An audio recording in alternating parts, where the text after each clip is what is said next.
लाल button को दबा के चैनल को सब्सक्राइब जरूर करें और साथ में बेल आइकन को दबाना ना भूलें। 12th का बीएसटी इसमें लेसन नंबर 2 चल रहा है, प्रबंध का सिद्धांत।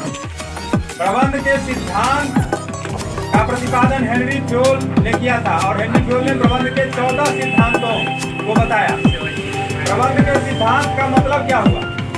प्रबंध के सिद्धांत वे आधारभूत सत्य होते हैं, वे आधारभूत नियम होते हैं जिनसे प्रबंध को कुशलतापूर्वक चलाया जाता है। कुशलतापूर्वक प्रबंधकीय कार्यों का प्रतिपादन किया जाता है या संचालन किया जाता है। यही प्रबंध का सिद्धांत हुआ। तो हेनरी फ्योल ने प्रबंध के 14 सिद्धांत बताए। 14 सिद्धांत में 5 सिद्धांत के बारे में पिछले क्लास में हमने बताया था। आदेश की एकता का सिद्धांत, निर्देश की एकता का सिद्धांत, कार्य विभाजन का सिद्धांत, इस तरह से 5 सिद्धांत बताए थे पीछे। आज का है व्यक्तिगत हितों, आज छठा से दिखाना शुरू किया है। व्यक्तिगत हितों की अपेक्षा सामान्य हितों की सुरक्षा का सिद्धांत। हेनरी फ्योल ने प्रबंध के 14 सिद्धांत बताए हैं।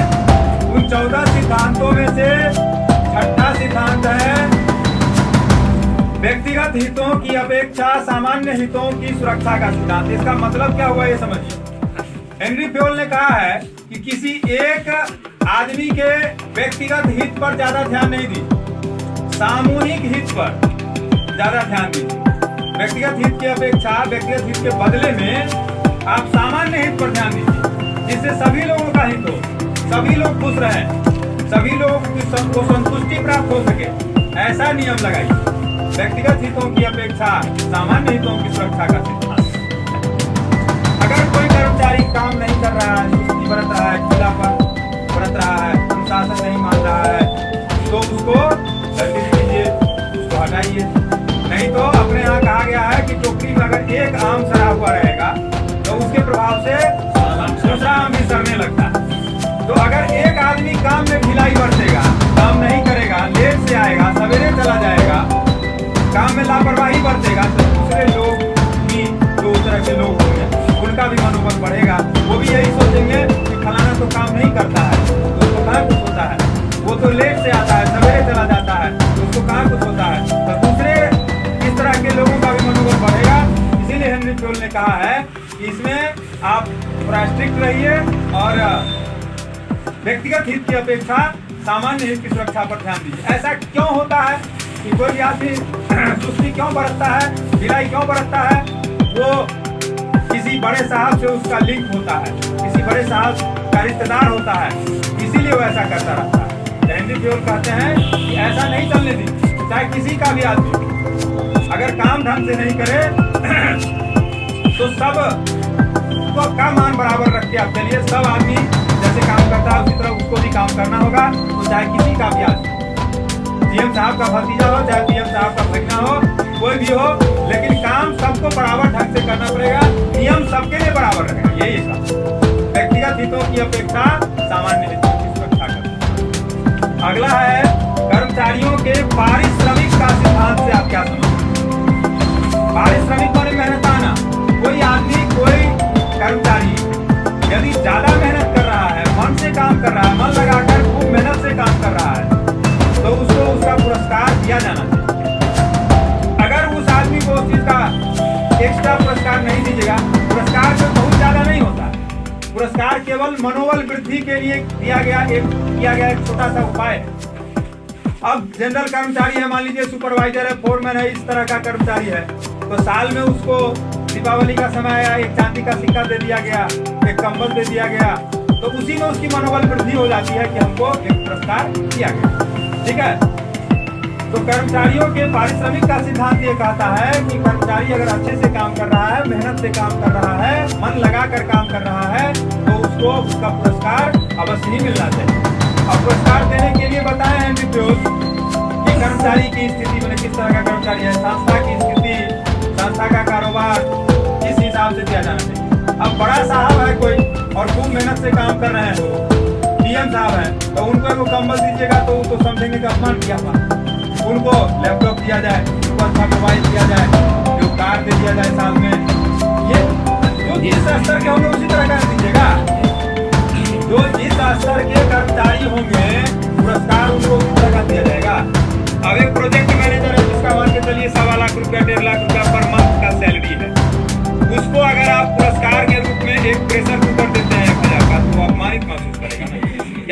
लेकिन जनरल कर्मचारी जो है, जो 10,000, 12,000, 15,000 रुपया की सैलरी पाता है, उसको अगर आप एक कंबल दे देते हैं, एक प्रेशर कुकर दे देते हैं, तो उसको ज्यादा आउटफील नहीं होगा, उसको लगेगा कि चलो मनोबल की गई। ठीक है, तो कर्मचारी की स्थिति, कर्मचारी के कार्य, कर्मचारी के पद, संस्था की स्थिति, आर्थिक स्थिति को देखते हुए तब पुरस्कार दिया जाना चाहिए। ठीक है, अब आगे है केंद्रीकरण तथा विकेंद्रीकरण का सिद्धांत से अभ्यास। केंद्रीकरण का मतलब होता है सत्ता का या अधिकार का एक जगह केंद्रित होना, सेंट्रलाइज होना। अब बहुत सारा शब्द ऐसा होता है जो व्यवहारिक होता है, व्यवहार में आप उस शब्द का उपयोग करते रहते हैं, लेकिन जब उस चीज को सिलेबस में पढ़ने के लिए आते हैं तो वो चीज से अनभिज्ञ हो जाते हैं, उस चीज के बारे में जानकारी नहीं रहती। केंद्रीकरण कौन से बना है? केंद्र से बना है।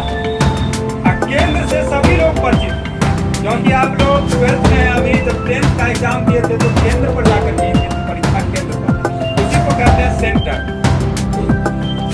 इंग्लिश में कहते हैं सेंटर पर एग्जाम, सेंटर पर जा रहे, एग्जामिनेशन सेंटर पर जा रहे। हिंदी में वही क्या हुआ, परीक्षा केंद्र। तो केंद्र क्या हुआ सो सुनिए। गांव-गांव के स्टूडेंट, दरभंगा जिला में कई सेंटर बनाया गया, मान लीजिए 10 सेंटर बनाया गया मैट्रिक की परीक्षा का, 10 सेंटर, 12 सेंटर, 15 सेंटर। पूरे दरभंगा जिला के हर एक गांव के स्टूडेंट जो अभी गांव-गांव में फैले हुए थे, कोई सिंहवाड़ा में था, कोई भरवाड़ा में था, कोई मिसरौली में था, कोई मनकोली में था, कोई कटासा में था, कोई उधर चले जाइए तो महिनाम में था, बहेरा तरफ, बेनीपुर तरफ, कोई पोहती में था, हावीडी में था, हावी बुआर में था, अलग अलग गाँव में था। वो सारा स्टूडेंट कहाँ हो जाएगा? जुटेगा एक जगह, सब टेम्पो पकड़ के, मोटरसाइकिल से, साइकिल से, जैसे तैसे अपने अपने गांव से किधर की ओर आएगा? दरभंगा की ओर, और वहाँ केंद्रित हो, सब अपने अपने सेंटर पर जाएगा, सेंट्रलाइज। तो जितना फैला हुआ चीज था सब एक जगह केंद्रित हुआ, यही क्या हुआ? केंद्रीकरण। अधिकार का, पावर का एक जगह सेंट्रलाइज होना, केंद्रित होना, केंद्रीकरण कहलाता। और उसी अधिकार का, उसी पावर का केंद्रीकरण के साथ ही विकेंद्रीकरण भी होता है। जब परीक्षा दे दिए तो परीक्षा देने के बाद भी सेंटर पर से सब लोग निकलने लगता है। कोई कटासा आता है, कोई सिंहवाड़ा आता है, कोई फरवाड़ा आता है, कोई महिनाम जाता है, कोई पोहती जाता है, कोई बेनीपुर जाता है, कोई बहेरा जाता है, कोई कुशेश्वर स्थान जाता है, सब अपने अपने स्थान की ओर डिसेंट्रलाइज होने लगते हैं, विकेंद्रित होने लगते हैं। तो उसी तरह से संस्था में भी सत्ता का, अधिकार का जैसे केंद्रीकरण होता है, उसी तरह से संस्था को अच्छे से चलाने के लिए, सुचारू रूप से चलाने के लिए, कुशलतापूर्वक चलाने के लिए अधिकार का, सत्ता का विकेंद्रीकरण। एक आदमी के पास जो पावर है, वो पावर को अपने से नीचे वाले कर्मचारियों में वो डिस्ट्रीब्यूट करते हैं, बांटते हैं, यही हुआ विकेंद्रीकरण। तो हेनरी फ्योल कहते हैं कि सत्ता का खाली केंद्रीकरण करके चलिएगा तो काम अच्छे से नहीं चल पाएगा। सत्ता का, अधिकार का विकेंद्रीकरण भी कीजिए, केंद्रीकरण के साथ साथ विकेंद्रीकरण भी आवश्यक। अब इसका एक सिंपल सा एग्जांपल लीजिए आप अपने घर में। सारा पावर अगर आपके पिताजी अपने पास ही रखेंगे, कोई अधिकार आपके बड़े भाइयों के पास नहीं होगा, कभी कभी काम डिले भी होगा, काम में देरी भी हो जाएगी, क्योंकि आपको कोई आदमी आया कि सामान हमारा खरीद देगा, वो तो पप्पे बेचो, पप्पे बात हुए करता, हमने कहबो पापा है नहीं अखनी, पापा गेल है बाजार, पापा आया तब ना, तब तो कहीं कि भाई गेल दोसर जगह चल गए, दोसर चल अलग सामान नहीं बिकत। तो कहने का ये मतलब है कि सत्ता का, अधिकार का केंद्रीकरण के साथ साथ विकेंद्रीकरण भी होना चाहिए। जब तक अधिकार का, सत्ता का विकेंद्रीकरण नहीं होगा, तब तक कोई भी संस्था अच्छे से, सुचारू रूप से नहीं चल सकती। आगे है सोपान श्रृंखला का सिद्धांत। सोपान का मतलब कौन कौन लोग जानते हैं? हाथ उठाइए। सीढ़ी का ही पर्यायवाची शब्द होता है सोपान। सीढ़ी जो सुने, चढ़ने वाला सीढ़ी, वही सीढ़ी का पर्यायवाची शब्द या दूसरा नाम का लीजिए तो सोपान होता है। सोपान श्रृंखला का सिद्धांत। अब ये सोपान श्रृंखला का सिद्धांत क्या कहता है समझिए। सोपान श्रृंखला का सिद्धांत कहता है कि ऐसे जनरली क्या होता है, कोई संस्था है जिसको मान के चलिए एक फिगर के द्वारा हम समझा रहे हैं, आप लोगों को अगर जगह होगा आप लोग बना लीजिए। सोपान श्रृंखला का सिद्धांत अगर जगह हो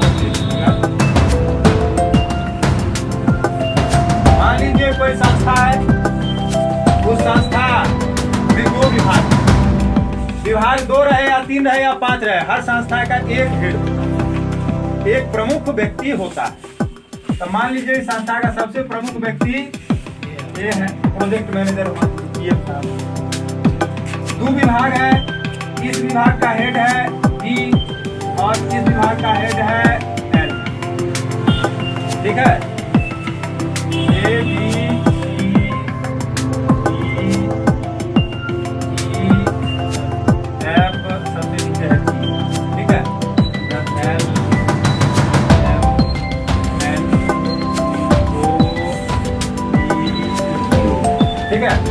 अब ये सिस्टम ये कहता है कि 2 विभाग है, इस 2 विभाग में एक विभाग ये है, इस विभाग का सबसे नीचे का कर्मचारी माना जाए एफ है। ये एफ को कोई काम पड़ा 30, विभाग का दोनों का अलग अलग है। ये इससे कुछ डिमांड किया, कोई सामान कोई मशीन मांगा, लेकिन ये मशीन तो अपना मन से दे नहीं सकता है और दोनों का विभाग ही अलग अलग है, तो ये सीधा इससे संपर्क नहीं करे। पुराना नियम ये सीधा इससे संपर्क नहीं करे, इसको कोई चीज चाहिए। ऐसे भी जनरल बात है कि आपको बगल के पड़ोसी से कोई सामान चाहिए, तो आप अपने भैया को कहिएगा, भैया से नहीं होगा तो भैया आपके पापा को कहेंगे और आपके पापा पड़ोसी के पापा को कहेंगे, तब वहां नीचे तक बात आएगी। वही बात है यहाँ एफ किसको कहेगा, अपने से ऊपर के पदाधिकारी ई को कहेगा। ई से बात जाएगी डी तक, डी से जाएगी सी तक, सी से बी तक, और सी इस विभाग का प्रमुख है। ई भी अगर नहीं कर सकता, बी किसको कहेगा, ए को, संस्था का प्रमुख है। अब ए तो हेड है संस्था का, ये तो सबसे निचला कर्मचारी को सीधे फोन करके कहेगा नहीं, ये किसको कहेगा, उस विभाग के हेड को। एल कहेगा अपने से नीचे वाले एम को, एम कहेगा एम को, एन कहेगा ओ, तब ओ कहेगा